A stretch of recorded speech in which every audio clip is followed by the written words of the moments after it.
behalf of the Center for Judaic and Holocaust Studies, I'd like to welcome you to this panel, which we are proud to sponsor. My name is Jacob Ari Lebenz, and I direct the center at YSU. Our panel today is Divide and Work, Ethnicity, Gender, and Race in the Organization, Definition, and Structuring of Labor. I'm going to introduce our panelists in just a moment, and I would like to invite them to add anything they like to their introductions before they begin speaking. But before I do, just a few announcements.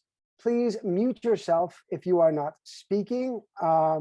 Also, since we are relying on Zoom technology and we may not know one another, if you can rename yourselves so that if people hover their mouse over your, looks like everyone is doing it correctly here, but in general, please rename yourself to have your full name and your pronouns if you like. Our panelists will have 20 minutes to speak, to deliver their talks. I will be keeping time and updating everything in the chat. To that end, please do not use the chat until we begin the discussion portion of this panel. We're going to have all three talks up front and then a discussion. So please leave the chat empty. It can be distracting. The only person using it will be me, just to say 5 minutes left, 2 minutes left, etc. Afterwards, I'm going to give some brief reflections on the paper and ask some questions to which the panelists are welcome to respond, and then we'll open the floor to questions from our guests. You do not have to enter them into chat, but you may, and if you do, I will be happy to read them out.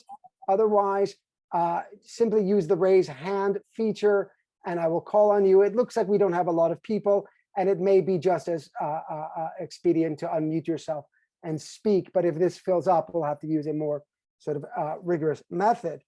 And before we move on, I would like to thank our organizers, Tim Francisco, Joe Varga, Emma Penny, and Nathaniel Higgins Bryant, plus those who helped work and organize for the 2020 conference, which never materialized due to COVID. Without further ado, I'd like to introduce our panelists. Speaking first will be Susan Breitzer, who is an independent historian and freelance book reviewer for Kirkus Reviews. She has recently recorded a podcast for the Organization of American Historians Intervals series on the topic of American religion during the Spanish influenza and the possibilities of religious cooperation during a pandemic. She is currently working towards the completion of a book manuscript on the history of Chicago's immigrant Jewish working class, of which today's paper is part of a chapter. Tim Libretti is a professor of English and acting associate dean of the College of Arts and Sciences at Northeastern Illinois University in Chicago. And Samantha Smith is a PhD student in history at Michigan State University. Prior to this, she worked for over 6 years as a project archivist at the Newberry Library in Chicago. She holds an MA in public history from Loyola University, Chicago, and a Master of Library Information Sciences from Dominican University, and a BA in gender studies from Lawrence University in Appleton, Wisconsin. Without further ado, I give the floor to Dr. Breitzer. Thank you. I am pleased to be part of this panel, speaking on the topic of trades, unions, and combating working class anti-Semitism in early 20th century Chicago. Early 20th century Chicago, a center of labor activism, was both an economically divided and very multi-ethnic city. In fact, one labor historian has described it as home to not so much as a working class as working classes. This ethnic diversity affected the control of various trades in Chicago and did not necessarily make for cross-ethnic solidarity. In fact, some sectors of Chicago's working class showed distinct prejudice against outside groups who tried to break into their trades. Notable among these outside groups was Chicago's Jewish working class, which was relatively late in forming, yet managed to carve a place for itself beyond the traditional Jewish occupations of clothes making. In the process, they would encounter working class anti-Semitism, and in banding together through the formation of a Jewish labor federation, the United Hebrew Trades, they would end up playing their own role in creating a more inclusive working class in Chicago. Although Chicago's Jewish labor movement began with the clothing workers' unions, especially the multi-ethnic Amalgamated Clothing Workers of America, it soon spread to a variety of trades, many of which found Jewish workers working alongside and or in competition with multiple groups of non-Jewish immigrant workers. In forming this Jewish labor movement, Chicago's Jewish working class encountered responses ranging from cooperation to anti-Semitism and discrimination. The Chicago Jewish labor movement and its component unions dealt with these issues in a variety of ways, influenced by factors that range from the degree of ethnic domination of the trade in question to how closely worker union activity brought Jewish workers in contact with non-Jewish workers. This paper will discuss the founding and development of the Chicago UHT and the way it was affected by both anti-Semitism and by the eventual acceptance of Jewish delegates to the Chicago Federation of Labor, the local arm of the American Federation of Labor. The direction of the Chicago UHT was very much shaped by the political culture of Chicago's larger working class, which upset the expected craft versus industrial stereotypes of this period with what could be described as a unique kind of militant craft unionism. The crushing of the Pullman strike in 1893 had been a major setback for the larger Chicago labor movement, forcing changes in both tactics and focus. Interestingly, the craft unionism that evolved, according to Richard Snyrov, did not initially harden into the conservative, exclusive mold that has become so familiar to students of labor history, but rather was able to embrace a variety of ethnic groups and occupations and was flexible in its approach, incorporating much of the militancy and idealism of the dying knights of labor, even while rejecting most of the KOL's tactics. However, as will be demonstrated, this flexibility and inclusiveness did not always extend to Jewish workers. Working class activism in Chicago was also shaped by the character of the local economy. Although by the turn of the 20th century, Chicago was gaining national markets in several industries, most famously meatpacking, the city's economy remained unusually pre-modern, that is, highly localized and characterized by a predominance of small businesses, in which the lines between labor and management were relatively fluid. Historian Barbara Warren Newell has described the union activism that developed around this economy as metropolitan unionism. This unionism, centered around local economies, was strictly speaking neither craft nor industrial in form, and was characterized by visible militancy that was not necessarily socialist in political orientation. The metropolitan unionists in Chicago worked in a variety of trades, including the food trades, that were primarily local in their economic reach, and they periodically proved willing to make alliances with progressive reformers, albeit on their own terms. But contact with predominantly non-Jewish progressive reformers would prove to be less problematic for Chicago's Jewish trade unionists than dealing with prejudice of non-Jewish workers, prejudices that would affect both individual union strategies and the founding and direction of the Chicago UHT. The founding of the UHT in Chicago was not a single event, but a process that includes several attempts between 1908 and 1912. In addition, there was an ongoing struggle over the organization's purpose and direction that continued even beyond its successful establishment. But like its New York counterpart, founded in 1888, the Chicago UHT came into being out of a perceived sense of necessity. Aside from the continued problem of anti-Semitism within the larger labor movement, the UHT's principal reason for being was the belief that nothing can so successfully reach thousands of Jewish workers as a united body of Jewish unions. Such a federation, it was argued, was the only body that understands and adapts itself to the psychology, conditions, and language of the toiling masses, making it the most qualified to organize the Jewish workers of Chicago. So from the beginning, the founders of the UHT, regardless of political stances, recognized the necessity of a separate Jewish trades federation. Language and cultural issues figured into this decision, but there is also the very real issue of working class anti-Semitism, which was fully acknowledged even as editorialists in the local Yiddish press wondered why workers could not make a common cause. For example, a 1912 workers' ghetto column in the Daily Jewish Courier, a local Yiddish publication, discussed the persistence of prejudice against Jews in a variety of trades and asked rhetorically, what difference does it make whether the workers are Jews, Germans, or Irish? Because all were, at least in theory, equally oppressed. And this was even while acknowledging the reality of additional discrimination that Jewish workers faced during this period. This was asked especially regarding trades traditionally dominated by non-Jews, such as carpentry. In this instance, wrote the columnist, I'm missing a page here.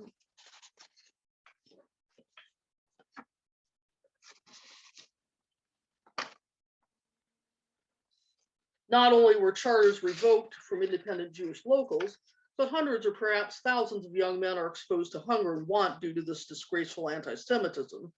To other ethnic working classes, however, these distinctions very much mattered, especially in cases where certain ethnic groups dominated the trades in question. The situation created problems for Jewish workers in Chicago's heavily unionized building trades.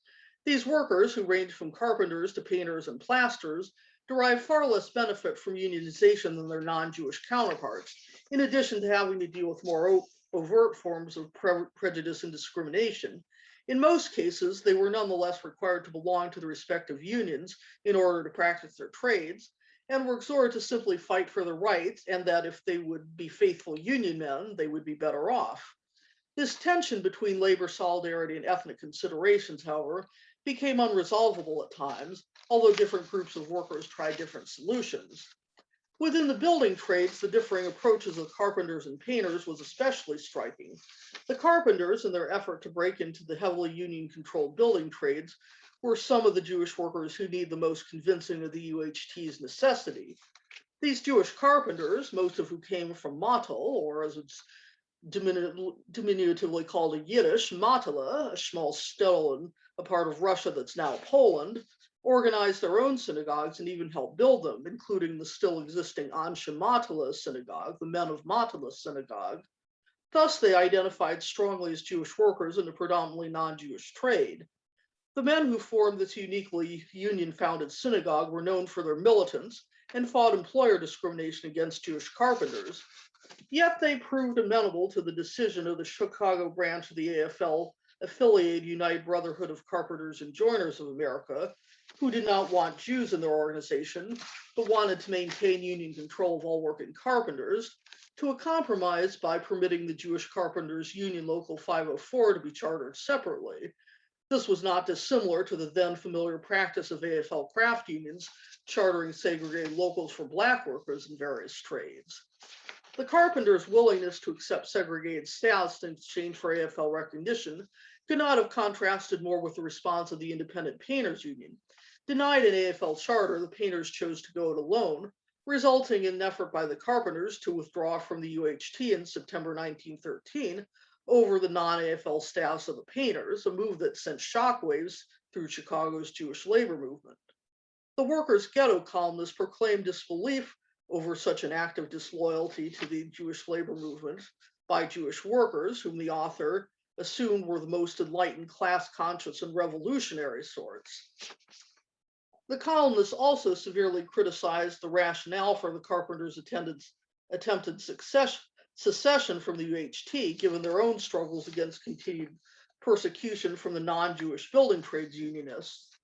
This included a repeated threat to revoke Local 504's charter, duly noting that the painters' independence from the AFL was of necessity, having been denied admission to the AFL in the first place.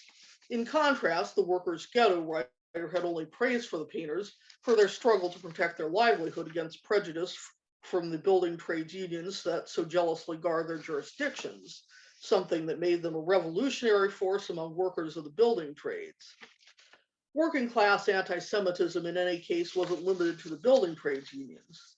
One of the most notorious examples was the Bakers Union, self-described as the most radical union in the country, whose ethnic-based unionism at one point veered off into ethnocentrism when the largely German membership proposed a special convention to deal with this cursed Jewish question. Yet in a time before when the Jewish question became the chilling locution it would during the Second World War, many in the Chicago Jewish labor movement remained confident that they and the more enlightened German workers could work together to defeat the prejudice within the German bakers' ranks. Incidents and issues like these displayed the limits of the possibilities for full integration of the Jewish working class into Chicago's larger working class, and hence the need for a separate Jewish trades federation. Even amid condemnations of prejudice that could create disunity, which could easily be exploited by bosses, breaking into the mainstream working class was clearly problematic for Chicago's Jewish workers. The Carpenters and Painters Union, despite their severely differing approaches to dealing with exclusion from the predominantly non-Jewish trades for whom they organized, both ended up maintaining their ties with the UHT and in turn contributing to the UHT's continued push against anti-Jewish prejudice within the working class and beyond. In many cases, these unions directed their publicity campaign to the larger Jewish community that patronized the establishments where they worked and appealed to them based on justice towards their brethren, strengthening the union presence within the community and pushing back against the effort of even Jewish employers to use the specter of anti-Semitism to break the unions. For example, a 1923 report on efforts to unionize Jewish-owned restaurants, as well as an account of an early victory at Rosenthal and Stern, urged all workers and progressive people to help the waiters of the United Hebrew Waiters Union to unionize the Jewish restaurants where non-union waiters are working. That same year, the Ford report, the Jewish Waiters Union was not recognized by restaurant owners serving non-Jewish customers, although it's not clear if religious observance was an issue or if it was simply a matter of this being an ethnic-specific union. For these Jewish workers, too, anti-Semitism became an issue in the struggle towards successful organizing. All these developments took place against the backdrop of the Chicago UHT's ongoing struggle to maintain itself as a force for the advancement of Jewish workers. Even after 10 years of stable existence, the Chicago UHT was still having trouble serving as a central body for the various Jewish trade unions in Chicago, let alone serving as a source of financial and other support for them during the economic downturn of the early 1920s. Wrote Morris Susskind, a prominent local labor activist, the United Hebrew Trades finds itself in a strategic position in which it is possible to do a great deal for the Jewish labor movement in general and for the small unions specifically, noting that the small unions were struggling for existence due to the rise in unemployment that occurred in the early years of the 1920s. This in turn created a vicious cycle because the lack of working and thus dues paying union members negatively affected the UHT's finances and hence its ability to shore up said struggling unions. Susskind also argued that it was the task of all the UHT's constituent unions, and especially the big unions, to help out, asking rhetorically, if the strong unions do not assist the weak ones, then who shall do this? But as long as the larger unions of the UHT did little besides pay their dues, their lack of participation undoubtedly undermined the UHT's authority, even within the Federation itself. The Chicago UHT also struggled for a time against one of the residual ill effects of working class anti-Semitism in the city's larger labor movement, turning inward and showing a lack of interest in said labor movement, with the consequent threat of loss of working class consciousness. In 1921, Susskind complained in the Ford about the inward turn of the UHT and its constituent unions. Not only were they too focused on the individual unions' affairs at the expense of the larger Jewish labor movement, they seemed to completely ignore developments in the broader American labor movement, so that questions such as the railroad strike and why it did not materialize, the armaments conference and its meaning to the worker, taxation which enriches the government and enslaves the masses, municipal ownership, crime and graft, and other economic, social, and political problems are completely ignored. By contrast, Susskind noted, the Gentile unions discuss such subjects and they submit resolutions to the American Federation of Labor. He concluded, to my sorrow, I must say that the Jewish unions interest themselves very little within the general workers' movement, Yet within a year, the UHT would succeed in building bridges with Chicago's general labor movement that resulted in the eventual close alliance between the UHT and the CFL, made possible in part by the open-minded leadership of John Fitzpatrick and Edwin Nockels, who had earlier supported the amalgamated clothing workers in their 1915 strike, despite this union's status as a non-AFL union and furthermore a breakaway from the AFL chartered United Garment Workers. This alliance and cooperation began with the election of UHT delegates to the CFL and would go on to include a joint campaign for unemployment relief and against the open shop plan promoted by the Chicago Citizens Committee during the 1920s. And in 1927, The Ford reported that the Chicago Federation of Labor extended an invitation to the United Hebrew Trades, requesting their presence at a conference for the arranging of a Labor Day demonstration. By the 1930s, the UHT had largely been replaced by its rival splinter organization, the Federation of Jewish Trades and Labor Unions, that in the following decade, as the need for a separate Jewish trades federation diminished, became increasingly devoted to celebrating its past accomplishments and those of its leaders, though it continued to work in labor education with the formation of the Chicago Labor College in 1934. Then, as Jews began to move into the middle class, the Jewish labor movement became increasingly abandoned Jewish-specific unionism and distanced itself from the Yiddish socialist culture of its origins, and instead identified with and played a role in promoting what were considered mainstream Jewish concerns of the 1930s and 1940s, namely the largely vain effort to rescue European Jewry from the Nazi onslaught through the efforts of the newly formed Jewish Labor Committee and the labor Zionist effort to build and fight for the forthcoming state of Israel. But throughout its turbulent history and against this backdrop of working class anti-Semitism, the Chicago UHT eventually developed and maintained a successful trade union consciousness that facilitated the organizing of Jewish workers in many trades, well beyond clothes making. Thank you.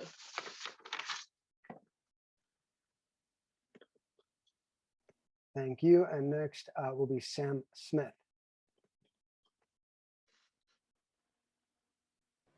Sure. Am I going next, Jacob? I just want to confirm that. Okay. Yes, yes. Right. Okay. Let me share my screen here.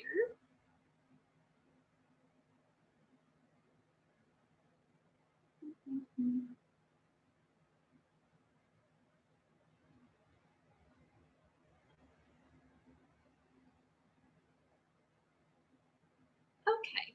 And can everyone see my slideshow? Just want to make sure it's working for everybody. Okay, thank you, Tim.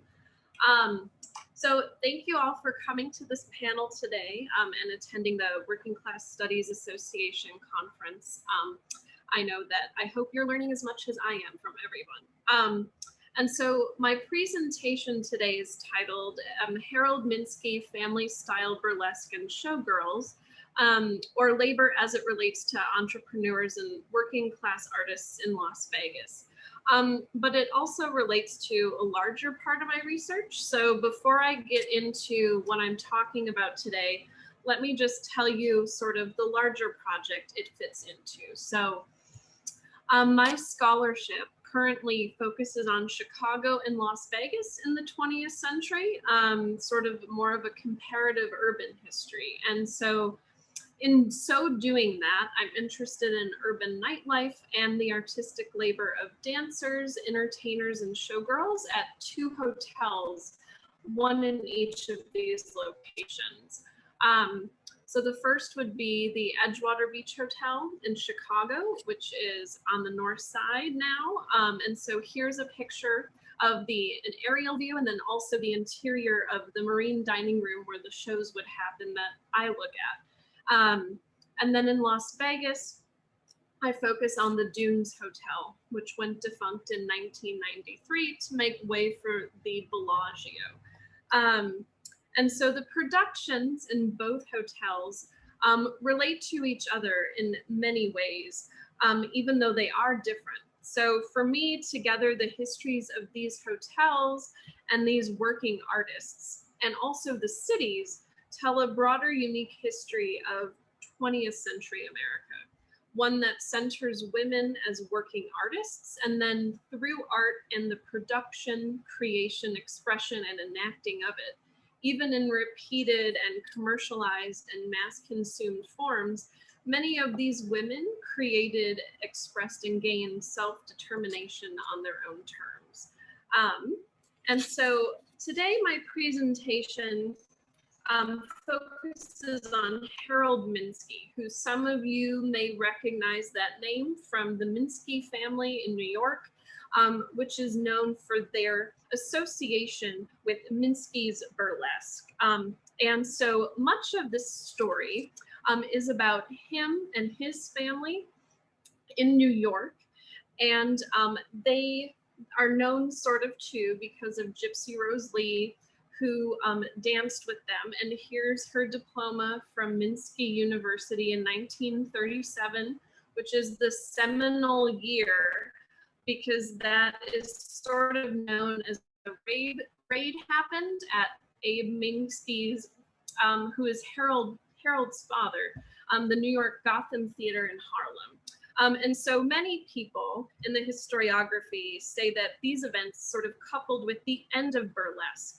And there's lots of historians now who are showing that that is not the full story. And so by focusing on Harold, we sort of see how that is not true. And so Harold fits into this scholarship on American Jewish history in incredibly distinct and important ways. And there's two broad themes within the literature on American Jewish history that he sort of really fits into. So he fits into the larger conversation about migration, particularly internal migration patterns in North America, and also histories of Jewish entrepreneurship and types of labor, and sort of can complicate our understanding. So he adds nuance because while we are able to see that Jews moved to the South, like Deborah Dash Moore writes about in To the Golden Cities from 1994, it's clear that that did not just happen in Miami and Los Angeles. At the same time, migration to Las Vegas is happening. And relatedly, Harold Minsky's work as an impresario for burlesque productions sort of shows the intermediary qualities to this labor, and often engages directly and indirectly with criminal, illicit, and underground behaviors and networks. So thus, in many ways, Minsky's story picks up on where Jenna Wiseman Joslet leaves us hanging in her book, Our Gang, Jewish Crime and the New York Jewish Community, 1900 to 1940. At the end, on page 172, she writes, quote, "Where once Jews had regarded the Jewish underworld as an extraordinary development, calling into question the viability of the American Jewish experience, they now regard it as something inherent in this land of the free, arousing little alarm." And so ending in 1940, which is about where I'll pick up today with Harold Minsky, we see that there is a need of a much serious consideration of Las Vegas in all of this, and also to move beyond just the discussion of Bugsy Siegel in relation to Jewish work and migration in Las Vegas. So there's a lot going on here. So Harold Minsky did not just work in New York. He did continue the family business there after 1937. And while that story and part of his life is important, it's not the one I'm prioritizing, most likely because it is so overdone in histories on burlesque, and he contributed so much in other places in other ways. So here we have some newspaper clippings from 1948 to 1954 that tell the history of his work in Hallandale, Florida, the metro area of Miami, as well as Chicago. On the left, he bought the Colonial Inn in the Miami metro area in 1948 and the Rialto Theater in Chicago in 1950. The Rialto closed in 1954, but he is clearly migrating in various parts of the country in ways that only shine a light on the evolution as burlesque as an art form, but it also shows an interesting pattern in respect to urban cities and migration, particularly Jewish migration during this time. And I love this ad from the Jewish Floridian as well for his show in Florida. And so on the left here is another article about the closing of the Rialto Theater in 1954 in Chicago. And a unique part of this that I can't really get into today is the fact that in this article, Harold Minsky is quoted discussing why burlesque needs to be unionized separately from other forms of variety acts at the time. And so there's an interesting story there about labor that is very important and unionizing within burlesque, but I can't get into that today right now. But on the right is one of his obituaries, and this shines the best light on his migration and connection to Las Vegas. So Often his work is affiliated with the Dunes Hotel because that was the place that his burlesque style really took off there. But his time there is a bit more nuanced. He first brought his show, Minsky Follies, to Wilbur Clark's Desert Inn in 1950, and he continued to bring shows there throughout various parts of the early 1950s at a variety of locations. And in 1957, he moves to Las Vegas, and that's when he begins working at the Dunes more fully. And the man that hires him is actually Major Riddle, who works at the Dunes, and he's a member of the Chicago outfit, and he has ties to Capone. He was a lover of Virginia Hill, and he's the one who books the topless Minsky Follies at the Dunes. And so the Minsky Follies in Las Vegas are deeply connected not only to the history of the Dunes Hotel, because this is where it really emerges and takes shape. But Minsky takes this production to other hotels in Las Vegas, and he does so until his death in the 70s, such as the Thunderbird and the Aladdin, as seen here on the right in this photo. So as I've said, family style burlesque often gets spoken about in relation not only to Harold Minsky, but the shows, particularly in Las Vegas. And so what exactly is family style burlesque? It's a term that gets thrown around so much. And so I'm so grateful I did some digging, and we actually have Harold talking about what it means in the article on the left here. So this is from an article in the New York Herald Tribune in 1954, and he describes it as, quote, a type of show that wouldn't offend anybody, man or woman, and then goes on to say it is one that appeals to particularly a mixed gender adult audience, one that includes women very primarily as consumers and a part of the audience. And the article on the left relates to Harold's time in Newark, New Jersey, and he owned a theater there. During the same time, he owned the Rialto in Chicago. And this family style of burlesque emerges at a time when art is migrating throughout the United States to various audiences on the heels of World War II and during the post-war boom. And although as evidenced by the postcard on the right, a piece of Minsky's ephemera from the Dunes that I found for sale on the internet during the pandemic, it is clear that Las Vegas, as a growing city of sin and vice, commercialization, commodification, and also art, was impacted by this family style burlesque, and that it helped to contribute to this notable artistic cultural form.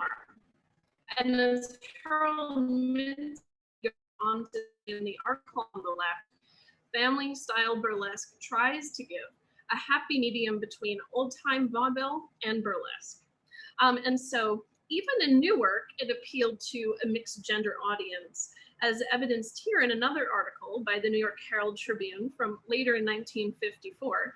Pictured on the left are students from the New School for Social Research visiting the Adams Theater for a class. At one point during their visit, the professor comments that burlesque is dead, or at least no longer serious. And Crystal Starr, who is on the far right in the photograph, alongside Harold Minsky, disagrees. She says, not for me. Quote, I make $500 a week. I own my own home in Gardenia, California, and I have a car, all paid for. My parents have a house around the corner from mine. I've got all that, and I'm just 21. I think I'm doing all right. She did indeed do all right, and family style burlesque got her there. So Crystal Starr's words are important. Her life and labor remind us, even though Harold Minsky is an impresario, and his life and labors are just as fascinating, in order for burlesque, even as a family style, to succeed in the 20th century, to become notable and ingrained in our consciousness in a way that we seldom realize or acknowledge, for it to have impacted so much, we need to consider the lives and labors of women who worked as artists and in this case as dancers and showgirls. This relates to the central focus of my work on Chicago and Las Vegas, and in closing, I want to briefly mention the two women who got me thinking about this research. I worked as an archivist in Chicago before returning to graduate school, and when I encountered the legacies of Dorothy Hild on the left, the director of entertainment at the Edgewater Beach Hotel, and Maria Corda, a dancer and actress who worked at the Dunes, their legacies and archival traces very directly and intentionally related to their work as artists. And Harold Minsky is important in telling these intersecting histories too. So thank you so much, and I'm happy to answer any questions you may have. Okay, thank you very much. And now our final paper is going to be from Dr. Tim Lambredi. Hello, everyone, and thank you for coming. I'm going to start in 1929 when readers of T.S. Eliot's literary journal, The Criterion, who had been regaled previously about the wonders of fascism by Eliot himself, among others, were exposed to John Gould Fletcher offering the following analysis of Karl Marx. And he writes, "It is impossible to grasp the reason for Marx's naive dismissal of man's finest achievements without first understanding his own peculiarly racial psychology. Marx was, as is known, a Jew, and his greatest confusion of thought, that of the wage earning class with the producing class, as well as his apocalyptic revolution, are products of a specifically Jewish psychology. If we study history closely, it is apparent that the Jews, as an independent race, were deeply despised by the Egyptians, the Babylonian Assyrians, the Romans, as since the dispersal they have remained on bad terms with the various Christian communities in which they lived." That's what Fletcher writes. Now, most brazen and sensational here, of course, is Fletcher's shameless and inflammatory anti-Semitism. He dismisses Marx's formidable body of thought on the basis of his Jewish identity. While the anti-Semitism certainly blares most loudly here, lurking in Fletcher's comments more quietly is also a hatred and devaluation of the working class, the wage-earning class, as he calls it, which are related, dialectically intertwined in this passage. Fletcher dismisses Marx's valuation of the working class as the producing class, viewing it as a figment of a Jewish intellect he also devalues. This kind of thinking, of course, is precisely what underwrites and ratifies genocide. Jewish lives and working class lives, just as Black lives, matter less or not at all. They're disposable in the white male Christian supremacist universe Fletcher inhabits. Arguably, as a society, we speak much less about the ways working class lives clearly matter less in the US society and political economy. It becomes clear at times, as when managers at a meat processing plant last year reportedly wagered on how many workers would contract COVID. But for the most part, the supremacist thinking that underwrites and ratifies class society is largely accepted and built into the economy's mode of determining value. The working class is, by and large, paid much less as surplus value is extracted from their bodies to generate wealth and profit for others. And this lesser share of the fruits of our collective labor means they have less access to healthcare, education, housing, and so forth, all the resources required for us to live. Hence, the capitalist class society and economy in which we live values working class lives less. All class societies, of course, are based on this kind of supremacist thought, as Marx and Engels made clear in emphasizing that the history of all hitherto existing society is the history of class struggle. And this goes far beyond economic evaluation. We can think, for example, of the way Alexandria Ocasio-Cortez's ideas have been dismissed with the pejorative flourish that she is just a waitress or just a bartender. And yet we seem to explore the supremacist ideologies, including the economic mechanisms that determines one's worth and the worth of one's work, much less. We might argue over wages, fight for 15, but this is just nibbling at the edges and really not a way of addressing hierarchy and inequality. So today I want to suggest that the ideologies that sustain class society may be best understood as sharing much with what we might call supremacist thought more generally, which I think it's safe to say all of us here can see as a powerful tendency in US history and culture. Reorganizing or recognizing the continuities among white supremacist thought, patriarchal ideology, and the capitalist class ideologies, I want to suggest, offers important insights into how class society and all versions of hierarchy that differentially value people's lives work and work together. The Black Lives Matter movement extends an invitation to us to analyze the way people's lives are valued or devalued in US society. In demanding that we reconsider how Black lives have been valued or rather devalued in US culture, society, and political economy, the Black Lives Matter movement essentially asks us as well to interrogate our entire system of economic and cultural values. On what basis do we and our socioeconomic system and culture assign different value to people's lives? Such a question really brings us to the heart of class society that we really tend not just to take for granted, but to see as absolutely justified. Of course, for many in the US, the CEO, the doctor, the manager, the lawyer make more than the agricultural worker in the field, the grocery store clerk, the bus driver, the mail carrier, so forth. The US dominant culture doesn't ask us to question the state of affairs, and so most people don't. Even if we argue over the degree of income inequality, few argue for full and outright economic equality or for an end to differential valuation. Our cultural value system tends to justify this differential valuation of work, and thus by extension, the differential valuation of the lives of workers. We know, of course, that often work is devalued because of who is doing it. Women and people of color have historically received less pay for the same work white men are doing. Based on their wages, of course, as I said, people have different access to healthcare, to education, to housing, to basic means of survival. They may have no access at all. The story we are told is that this arrangement is a meritocracy, so that people get what they deserve. In other words, some lives deserve less, and hence they matter less. And we shouldn't fool ourselves that this is some indifferent market mechanism, right?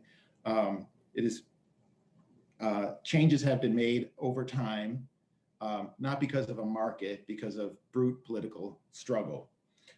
We have seen essential workers, for example, through the pandemic, upon whom it should now be crystal clear we all vitally depend for our food and survival, being effectively forced to work, and this recognition in our culture of their essential value has not translated into an elevation in their economic value, in the mattering of their lives as registered in the resources they have to take care of their lives. When it comes to making Black lives matter, that we need to root our understanding of race in the history of labor exploitation, undergirding the development of the US political economy, should seem obvious. After all, even discussions of the Confederate flag often focus on the flag's symbolic connection to, indeed endorsement of, slavery, which was above all a system of labor exploitation. And yet, as historian Barbara Jean Fields has noted, probably a majority of American historians think of slavery as primarily a system of race relations, as though the chief business of slavery were the production of white supremacy, rather than the production of cotton, sugar, rice, and tobacco. We constantly hear calls that we in the US need to have a national conversation about race, most certainly. It is a mantra, and yet this conversation, while summoned time and time again, usually after murder of people of color, rarely seems to occur in any kind of effective way. The repeated short-circuiting of this discussion may very well be caused by the failure to understand the functioning of race within the larger context of the US socioeconomic system, which Fields' quote suggests we need to do. Indeed, if we follow Fields, we should recognize we cannot fully have this racial conversation without discussing labor, and additionally, without discussing the function of race within the larger US socioeconomic system historically and today. I want to suggest we see race as part of a larger cultural tendency and insistence on establishing relationships of superiority and inferiority, domination and subordination. In other words, as part of a broader tendency of supremacist thought. I'm not suggesting we submerge or subordinate the discussion of race to matters of political economy, labor exploitation, and class inequality, such that matters of race become secondary. Rather, I'm asserting that race in the United States is in itself a category that organizes our political economy, that is used to target people of color for labor exploitation, and that it functions as a principle for the unequal distribution of social resources. I'm suggesting the language in which we talk about race in America needs to encompass these issues, and that a broader conversation about race should indeed lead us into, or at the same time be, a discussion that brings us to the heart of American society. That is, to return to Fields, a discussion about how effective or ineffective and humane or inhumane our system of social relationships is in enabling us to take care of each other, meaning to produce and distribute the goods and services to meet the basic needs of all people, and to take advantage of the creative resources of all people, as opposed to generating mass unemployment to meet those needs. In its most ingrained form, we see this commitment in the deeply entrenched cultural value of meritocracy. The meritocratic ideal holds at its heart the idea that some people are more skilled, intellectually gifted, or endowed with physical abilities, and thus on the basis of that, deserve more access to social resources. Those who are less gifted in these ways somehow deserve less. even to the point that they may go hungry, be without housing, or have no access to healthcare. And the meritocratic idea sees these outcomes as just, as deserved. And this is central to the dominant American belief system, is this commitment to inequality and otherwise to determining relationships of superiority and inferiority as a means of justifying the unequal distribution of wealth. The values of the Confederacy, for example, share the dominant commitment to the rightness of establishing hierarchies and justifying exploitation and the unequal distribution of wealth based on that hierarchy. We may remember that the Confederacy's vice president, for example, was clear in the foundation of the Confederacy that it rested upon the great truth that the Negro is not equal to the white man, that slavery subordination to the superior race is his natural and normal condition. What's important to note here is not only is the Negro inferior, but that inferiority is what justifies his enslavement and exploitation for the purposes of creating wealth for the slaveholding class. That's a rather big jump in logic. On the basis of skin color, it was decided African Americans did not merit as much as whites.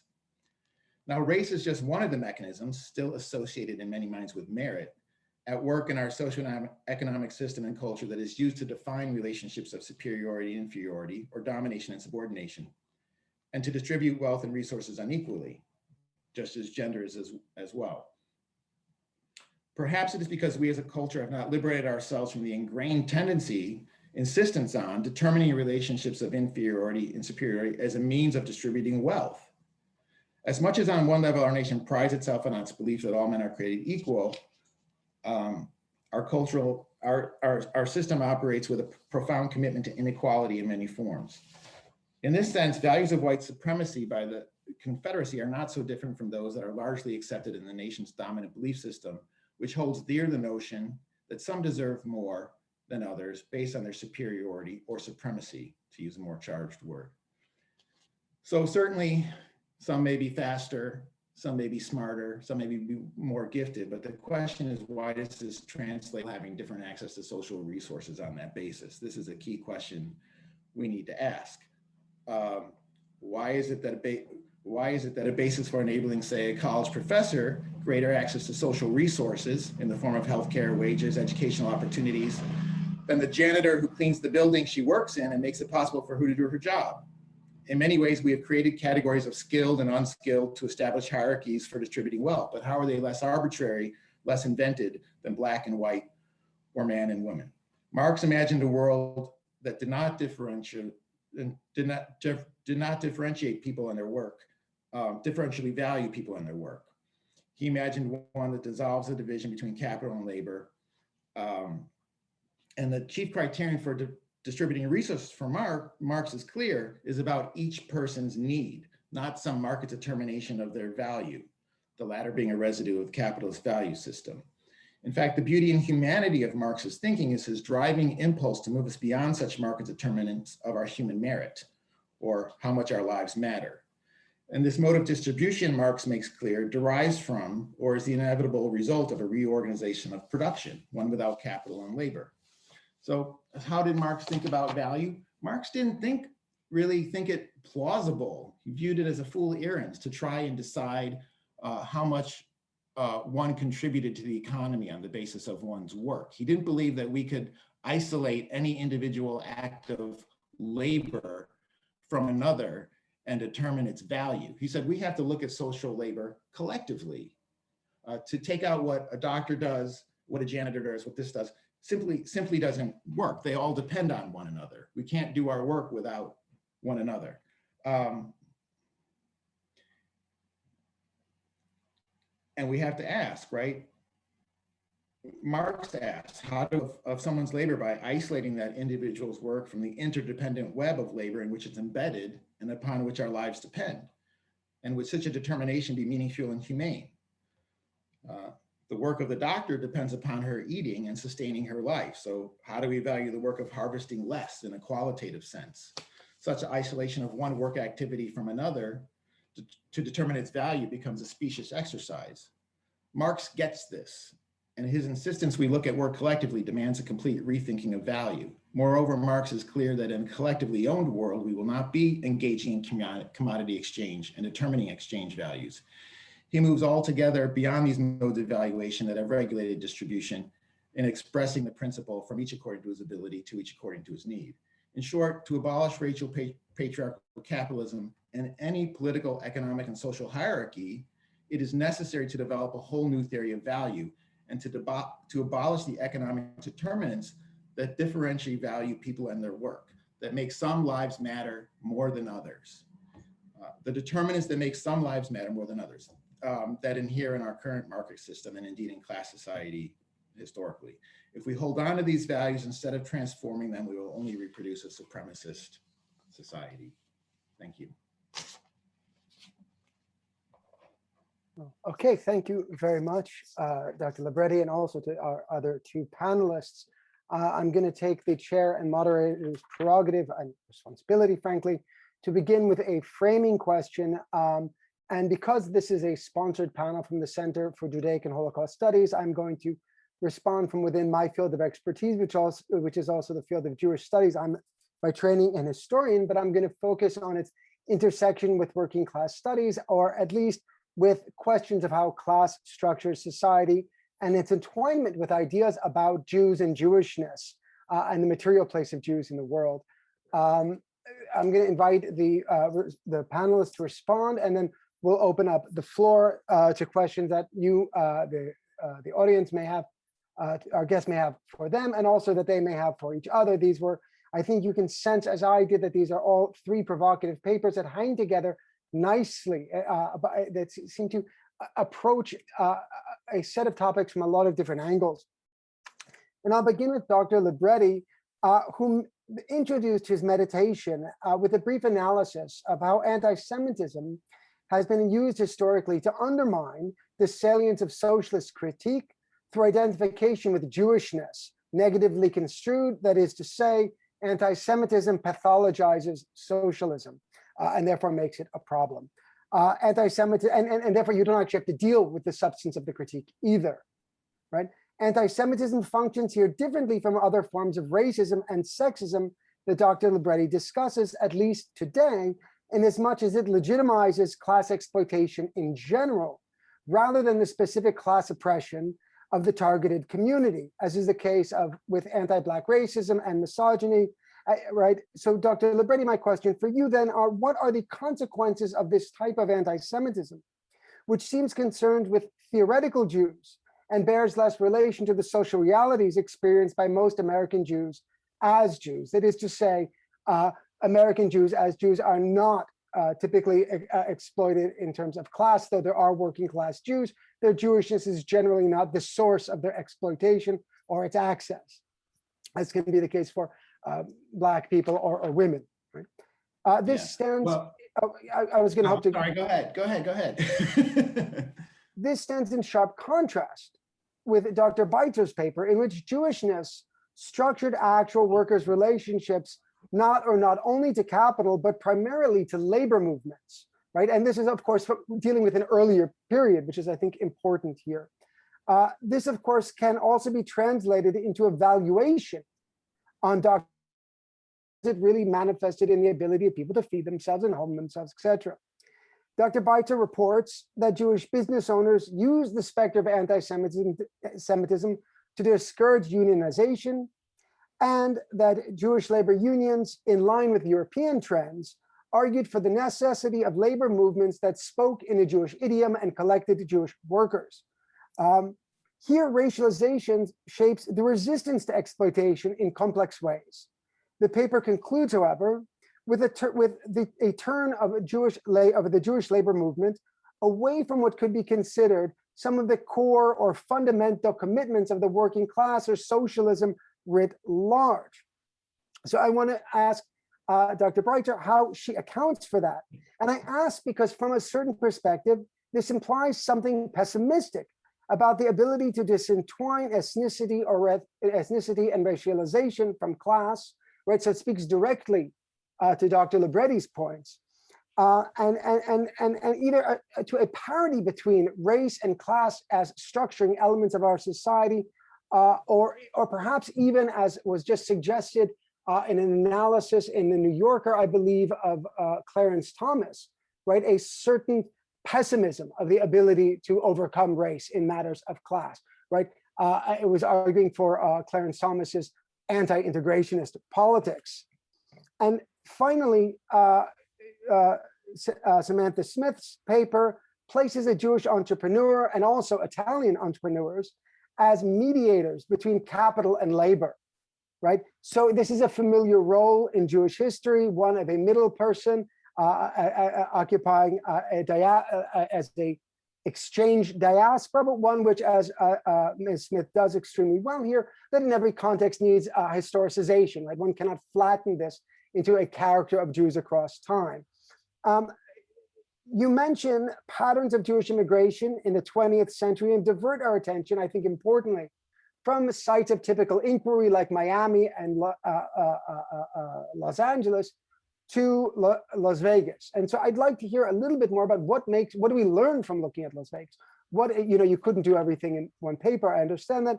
What happens in Las Vegas and what does that teach us about these other sites? What becomes contingent and just a fact about New York and not about America or Jewish America? And here I'm interested also about nostalgia, right? There is this sort of simulacra of life in Las Vegas that we have less of in places like New York. But even in the 1960s, Jewish historians talk about nostalgic tourism to the Lower East Side, right? And I'm wondering what sorts of elements this pulls in.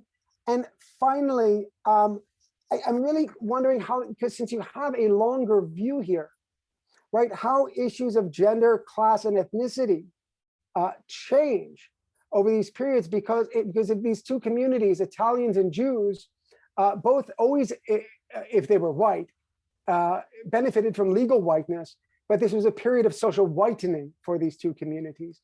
And that affects, it speaks actually to Dr. Beitz's work as well. So I'll leave my brief remarks here and hand this over to the panelists.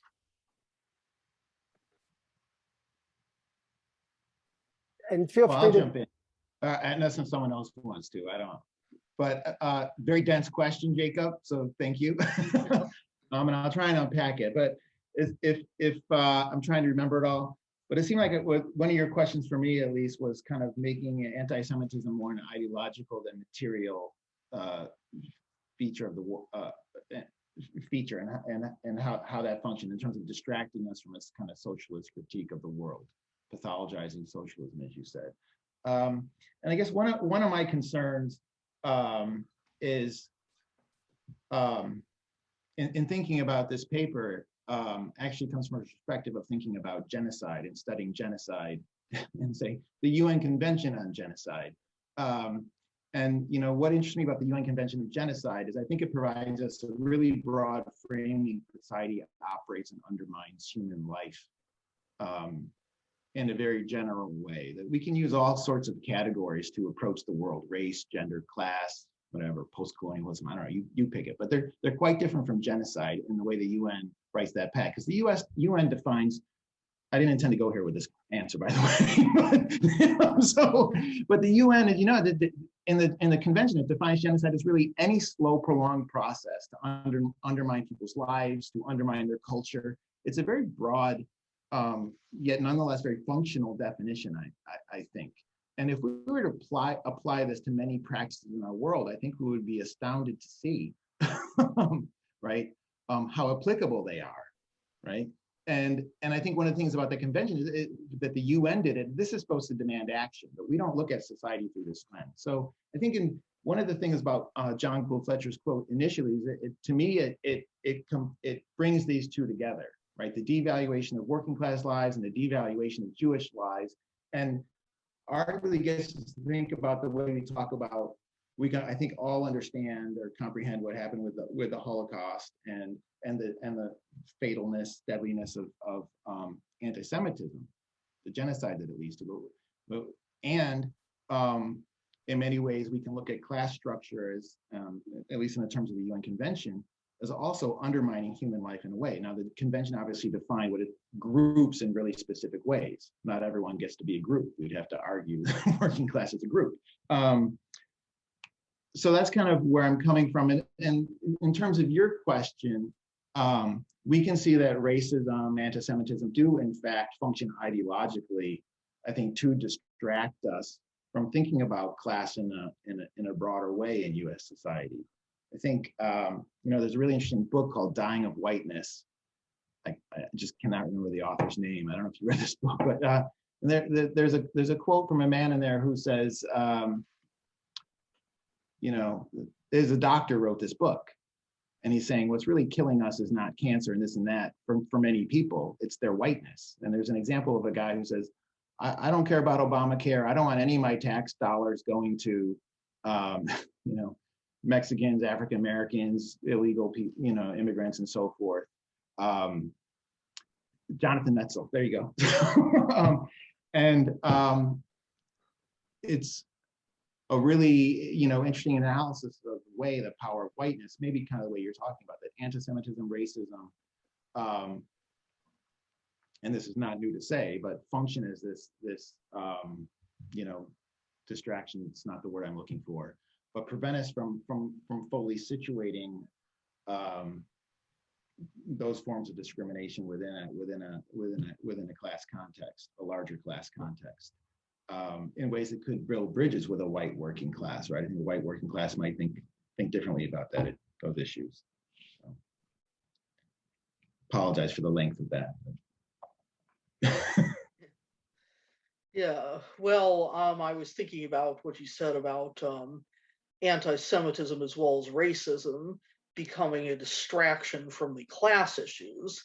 And I think that's particularly pertinent as far as Jews, particularly American Jews, who's have experienced things historically. Because, and I'm going to beg to differ here about gender. I see that as being as misogyny, as sexism, as something that transcends class, the way that anti-Semitism transcends class. Because even women of the upper classes can experience sexism and discrimination, just as the ability to be upwardly mobile has never totally prevented Jews from experiencing anti-Semitism.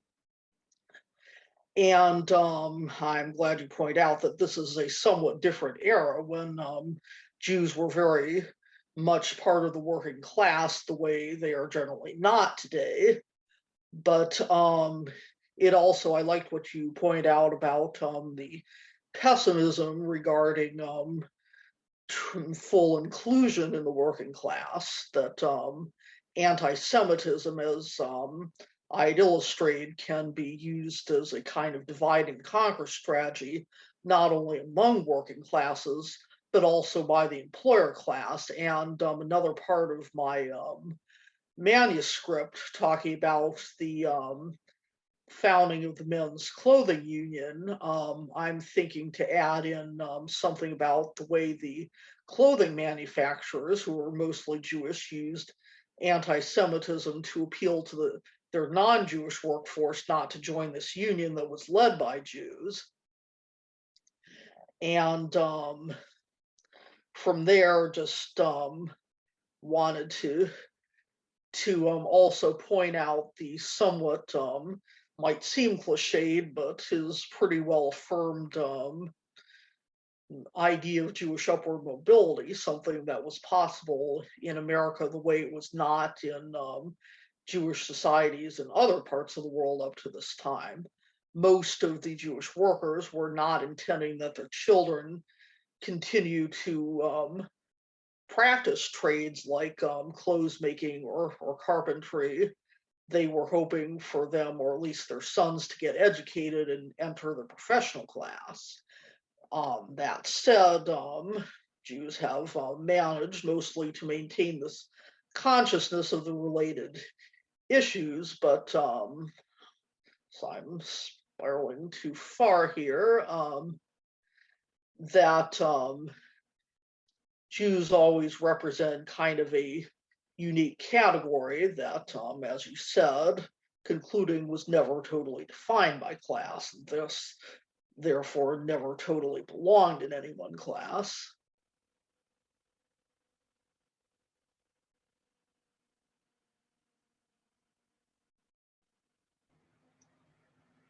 Thank you for your questions, Jacob.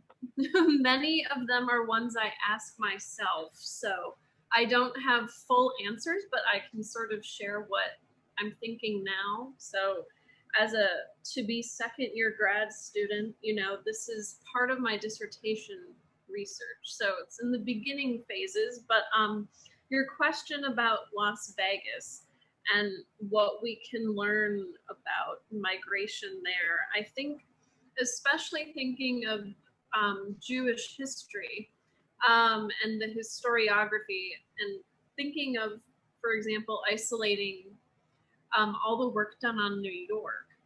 I think Las Vegas presents a unique case in the 20th century because that is very much when it booms.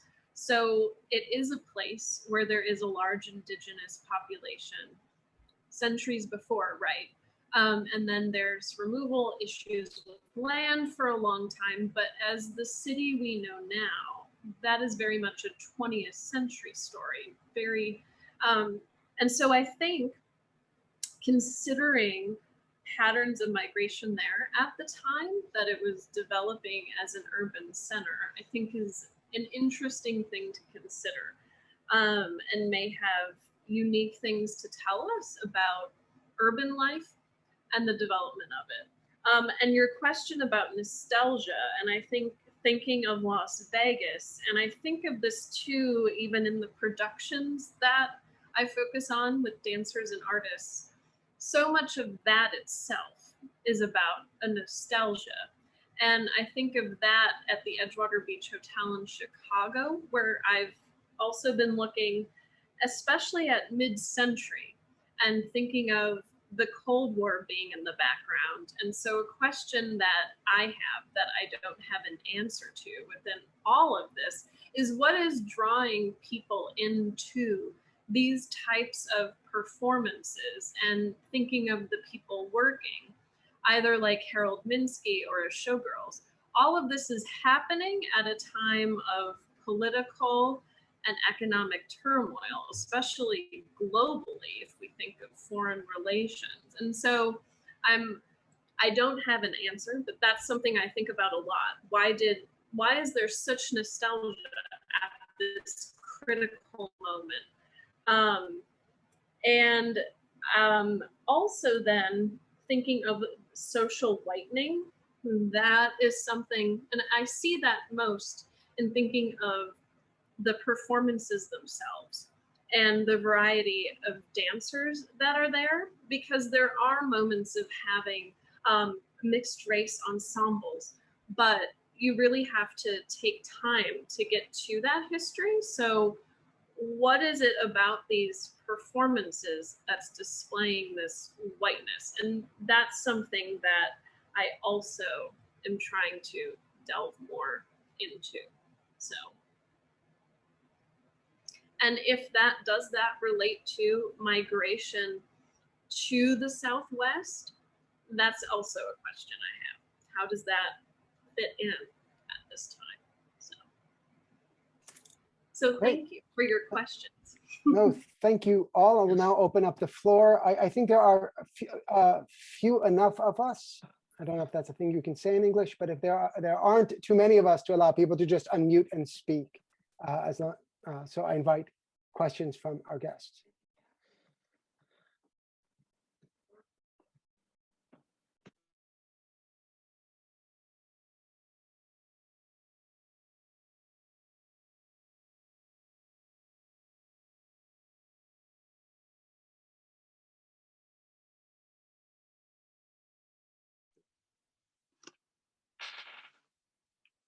I can, I'm trying to organize my thoughts and I'm not being very successful at it. So, but Samantha, I wanted to, first of all, I'm also a graduate student just down the road at OSU in Columbus.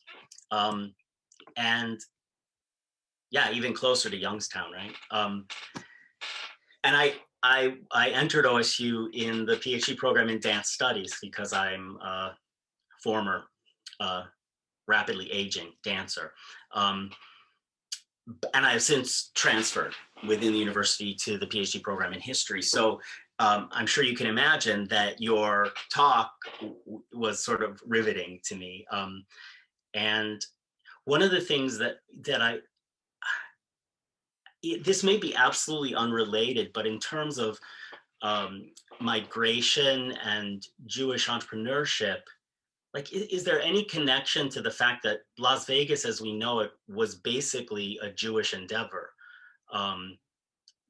and Minsky's success in taking his genre, if you will, to a location that maybe might be unexpected otherwise.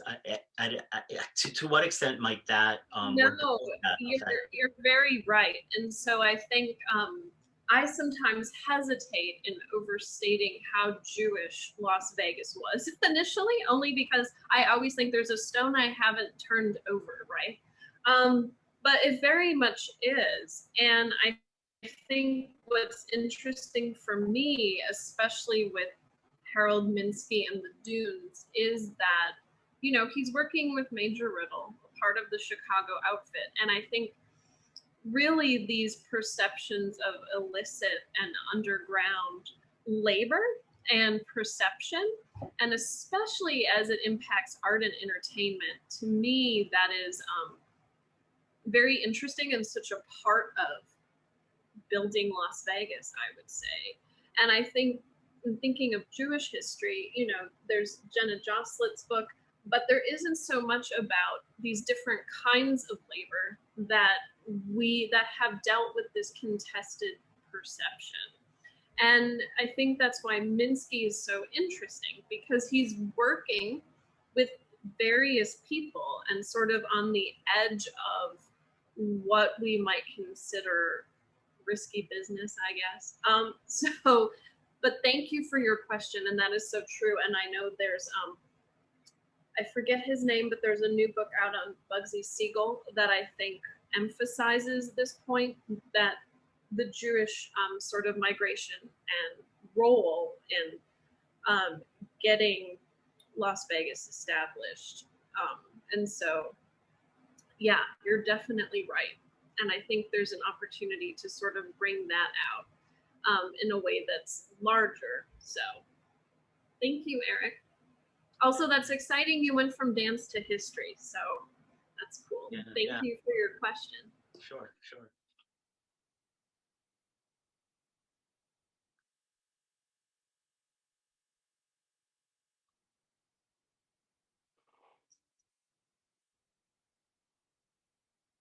If no one else has anything right now, I was also going to ask you, Samantha, have you run across a woman named Adrienne Ohlers, who's a grad student down here? She's in the theater department, but I have not. No, so I started in the fall, and starting in Zoom and the pandemic is such a strange time to begin graduate school. Yeah, I can imagine. She's an ex-Rockette, and she works on the history of the showgirl. I know she published an article in the Journal of Musical Theater Studies. Okay, and what is her name? Could you type her name in the chat to me? Thank you. I would be interested in reading that, and also knowing about her work and her. So I'm just typing the spelling of her name. There it is.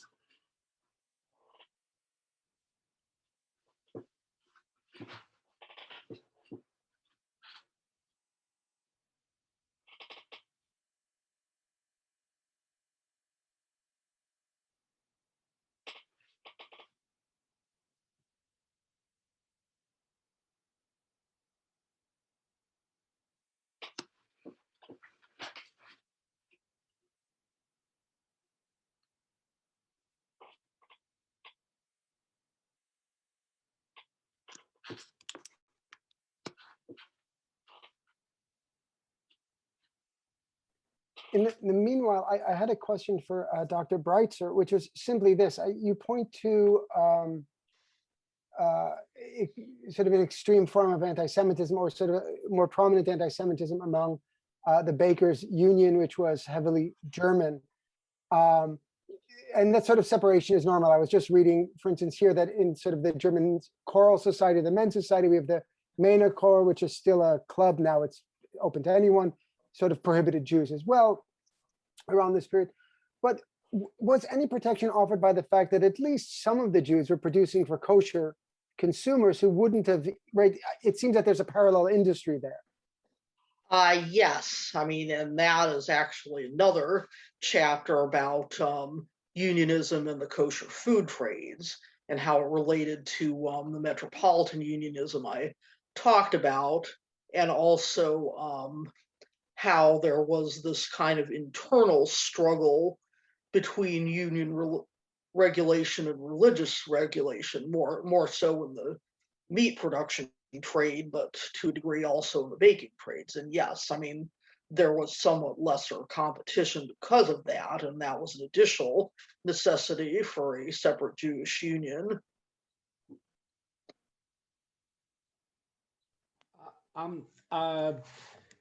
This and it's sort of like what Eric said.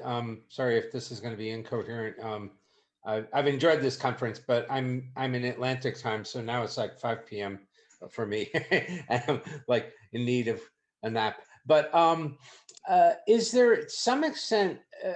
I'm thinking of what Eric Arneson has written about waterfront workers in New Orleans, and he argues that there were obviously segregated Black and white unions there. And to our sensibility, it's like, oh, isn't this horrible? Which it was to some extent. But he argues that some African-American unionists wanted this kind of thing because they said, otherwise, we're never going to be presidents of our locals. So we'll work with the white locals having our separate but equal. So is there some sense, did you find any Jewish bakers, carpenters, others who were like, well, all right, we'd rather have our own that we can control and work with the other unions? That is a very good question, and I think to a degree the answer was yes, because for some Jewish workers, notably in carpentry, it was very Irish trade. It was not just a matter of whiteness, but of a specific ethnicity. And having a separate Jewish local would have allowed them to control it, and also particularly to deal with anti-Semitism when it came to employment and working conditions. And with the carpenters, I would say it was the tension between maintaining their identity and also conforming to the expected labor model of belonging to the AFL, whereas the painters and plasterers decided it was simply not worth it. The AFL was not going to admit them anyway, and I am not sure why that was the case for one and not the other, but their main point was to have a union and be able to derive the benefits of unionization. And in their case, they saw it best to simply be an independent union that identified primarily with the Jewish labor movement and the Jewish Labor Federation that represented it. Does that answer your question? Yeah, thanks. And of course, later with the needle trades, right, it works the other way, that there were Italian locals within the ILGW and Aqua for similar kinds of reasons, I guess. Right.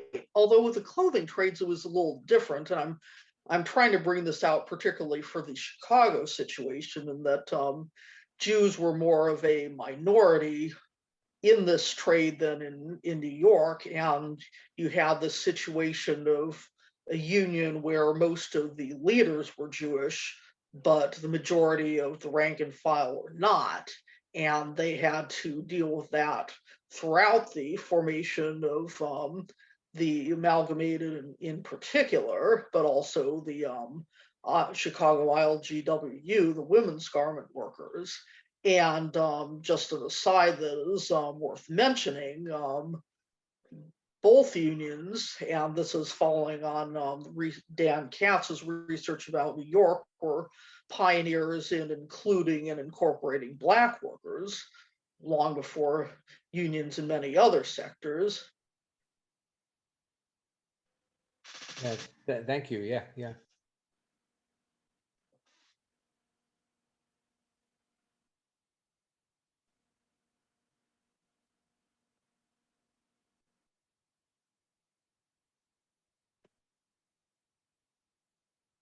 Okay, I just had another thought. Uh, Samantha Smith, have you run across one of my guilty pleasures in Las Vegas? Have you run across Longy Zwillman? I have not yet. Oh dear, because New York always gets all the credit. My mother was from Newark, and he was the head of the Jewish mob. And my understanding is he had a big hand in some of the casinos, the early casinos in Las Vegas as well. Yeah.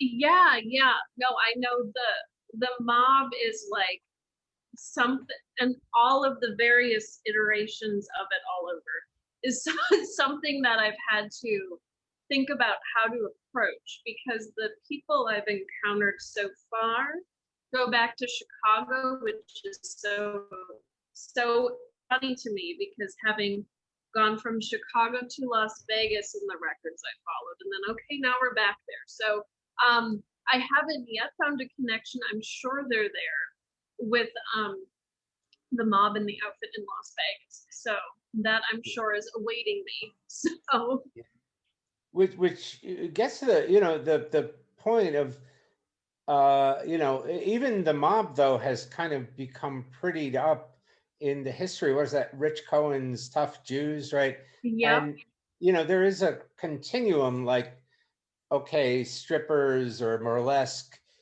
the numbers is now the New Jersey lottery has become the numbers racket, right? So, but some of these players were fellows were sociopaths. I'll just say it, right?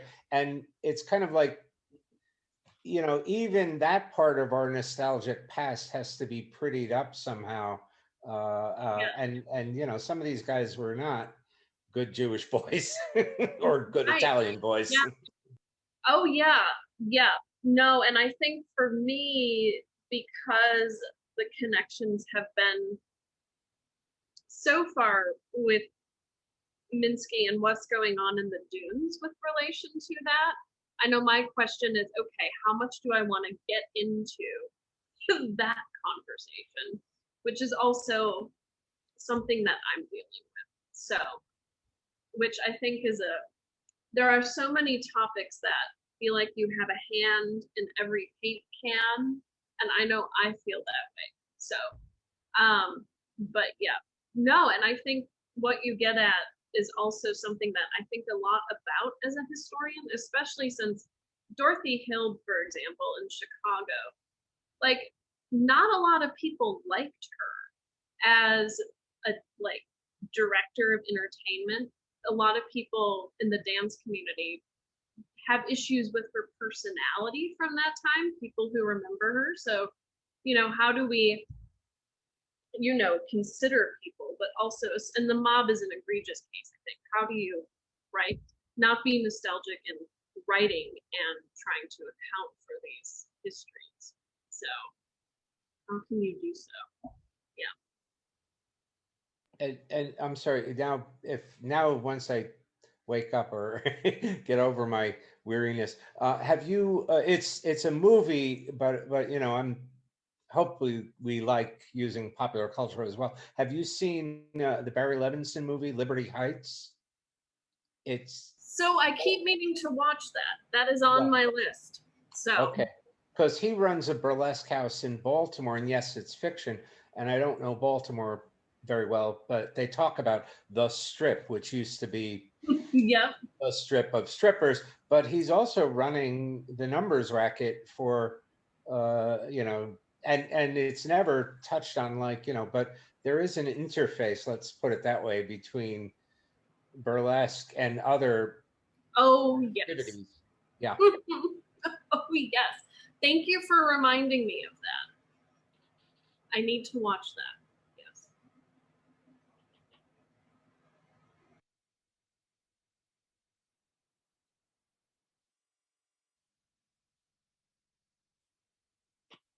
So I have a question.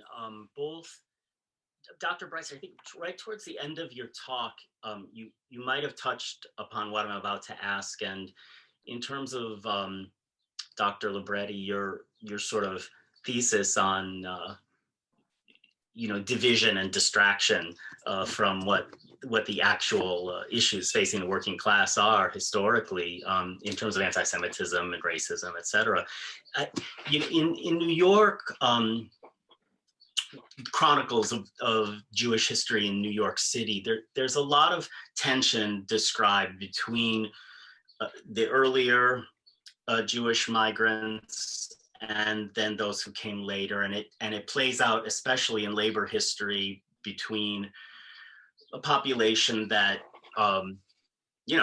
made it uptown, right, and looked very far down at more recent immigrants who were of the working class. And I don't have a sense of that in the Chicago community at all. I don't think I've ever read reference to it. I'm just wondering if any of that tension within, of course, what you're mostly dealing with is Jewish, anti-Jewish dynamics, but there's that weird history in our own American Jewish history of kind of, I guess you like Jew on Jew, right? Kind of tension. I'm wondering if that materializes in your research. Yes, very much. And I mean, I didn't talk about so much in this chapter, but part of the whole idea of this research was to kind of push back against what I call the traditional hagiographic approach to Chicago Jewish history, that the Chicago Jewish community was a product of the Midwest. It was comparatively egalitarian. There was not the same type of tensions as in New York City, but the fact is that that was not true. I mean, to start with, Chicago was very stratified, particularly by the time the Russian Jewish immigrants came along, and the fire only made things worse.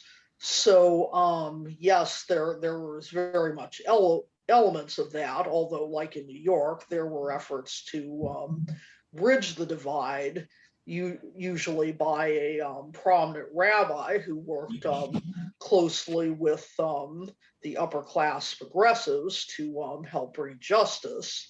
I'm forgetting who was in New York, since that's not what I'm studying, but in Chicago, Emil Hirsch, who was the rabbi of the prestigious Sinai Temple, served as a kind of prophet and voice. I mean, he opposed anything too socialistic, but he nonetheless spoke out and tried to appeal to the consciousness of the employer class on behalf of the working class.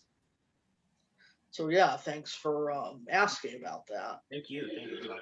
Unfamiliar. Yeah, I think I made an unfortunate comment when I used the word distract previously. I really hate it when people think, well, people are distracted by race and not looking at the real issue. I don't want to suggest racism is not a real issue.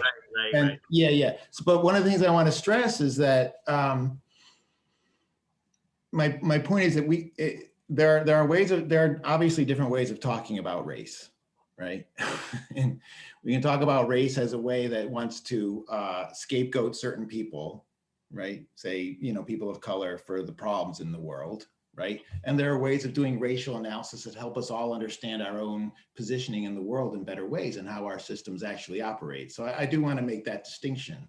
So I was suggesting at one point that Black Lives Matter is a way into talking about issues at the heart of our society that don't make race and class separate, that get to the more fundamental question of looking at the mechanisms of how we value lives differentially, unequally, and how we put value on human lives. So instead of saying, well, all lives matter, we can ask the question, what is making some lives matter more than others, right? Yeah. May I just finish? So we have to address, we can't escape talking about race, gender, or other categories that create these hierarchies in the world. And when I get to one of the things I'm fundamentally trying to point out is we have to get to the question of hierarchy. But that doesn't mean we don't talk about these other issues. They're all elements of how we establish hierarchies. I always think that, the conversation about reparations should be a conversation that is central to working class studies, because it's about a study of exploitation more generally. It would open the door to talking about labor exploitation historically and what people might be owed, right? And trying to address that history. So again, it's not that certain kinds of ways of talking about race and the way it's deployed are meant to distract, but that doesn't mean that that racism and that discussion itself is distracting. We don't have to fall for the distraction techniques, right? Yeah, I just wanted to say a little more about addressing your question of class stratification within a Jewish community and how that played out. And a big one is the terms of amelioration versus change. We're familiar with the term charity, and among Jews they have the term tzedakah, which is sometimes thought of as identical, but really it's not. Whereas charity is something you do out of the good of your heart. Tzedakah is simple justice, and that very much framed the Jewish labor struggle. A lot of these workers were dependent on the charities that their employers gave to, and the argument they're making that if they're paid a decent wage, what we would now call living wage, they would not have to depend on the largesse of their employers. So that was one way that the struggle between these different classes of Jews was framed, using that Jewish idiom.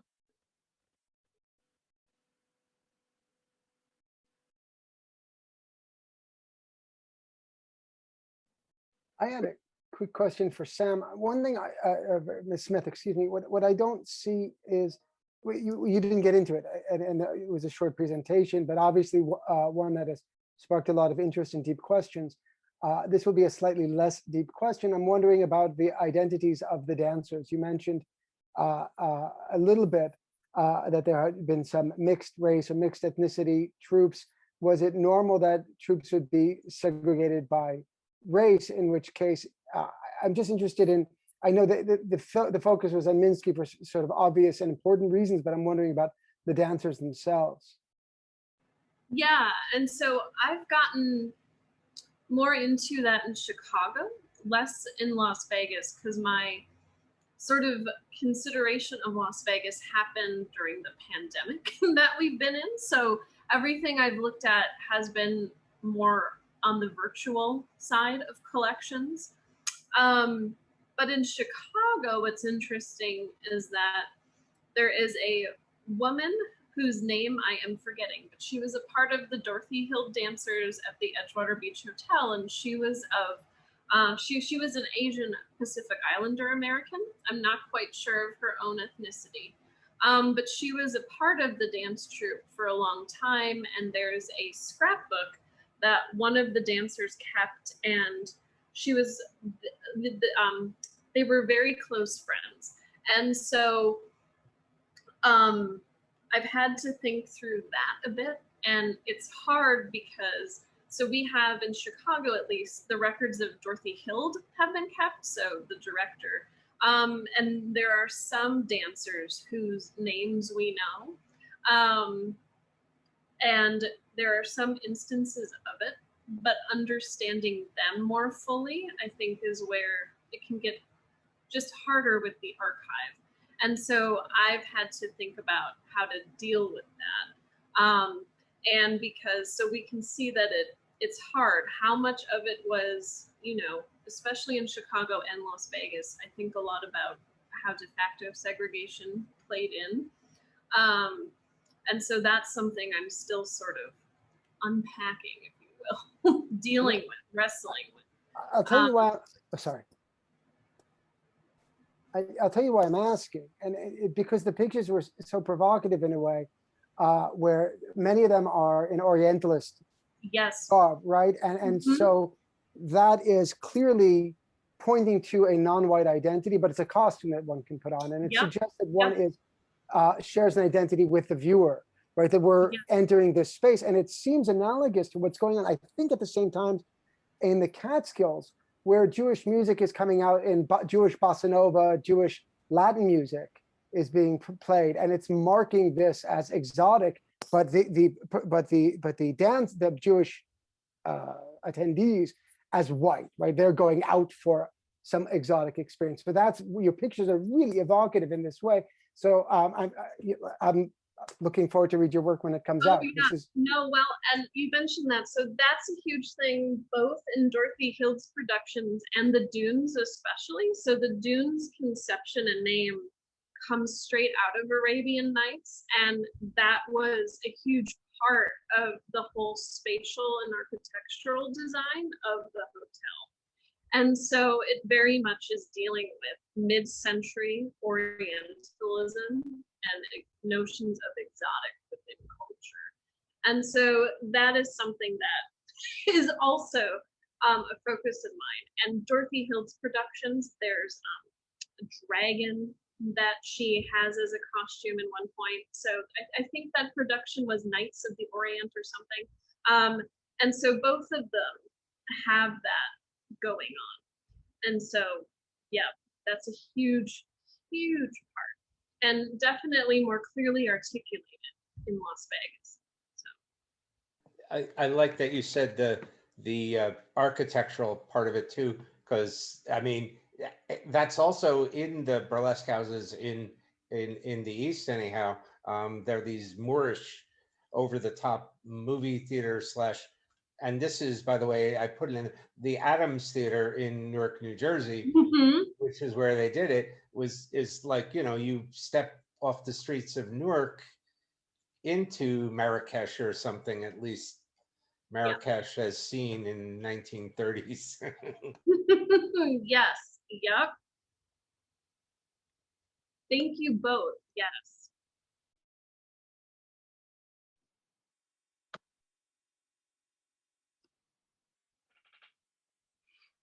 Samantha, this last conversation has me thinking about something that I was thinking about earlier in the conversation, and all of this thinking about Jewish culture and dance culture.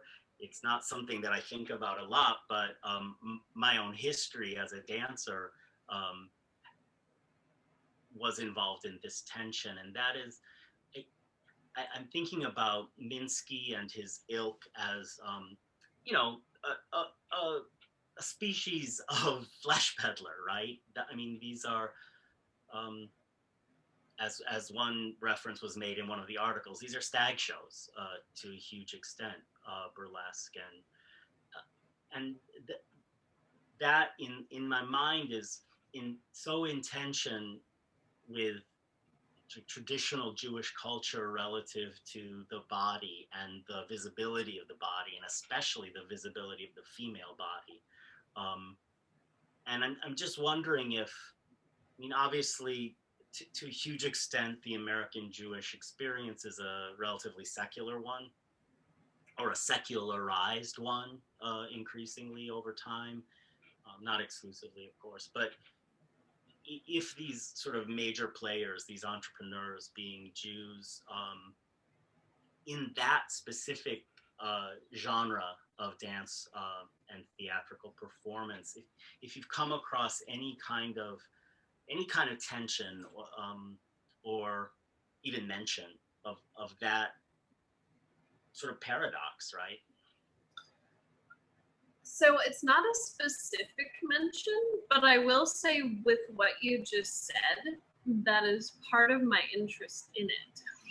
So I think because with the issue of embodiment and the body, right, historically, I think in a way that's why these secular forms to me are so interesting, and that in Las Vegas, that so many Jews are a part of their sort of evolution as a cultural form. And that's something that seems, I just had a class this past spring on American Jewish history. So to me, that was very striking. And I think there's an opportunity to talk about that. I haven't come across a record where that's explicitly addressed yet, that tension. But I did just find out through looking at other books that I believe Harold's daughter is still alive. So I've tried to think about ways and when should I reach out to living kin and how to do that. So yeah, well, and I think a lot of times, I mean, again, I can speak from my own experience as an utterly secularized Jew, right? American Jew. Sort of one generation removed from Orthodoxy. That, like, I can tell you, like from within my own family, I remember they were sort of like dancing, you know, like what? And I arrived at it through kind of an odd path through music, etc. But I feel like there's always something there, and I've discussed it with other sort of professional dancers of Jewish background, and it's a little ephemeral, right? You know, just like dancing, but it's not a concrete thing. Because, as I think, especially as people become so invested in secularism and to such an extent rejecting of orthodoxy and some of the more restrictive elements of Jewish dogma. But yeah, it's just crazy to me to think of these guys like peddling this image of the female body. It's perplexing. yes, no, there's so much going on. Yes. Cool. Thank you for sharing. Yes. Sounds like a great project. I want to read it. I will. This gives me motivation to keep researching and writing. So.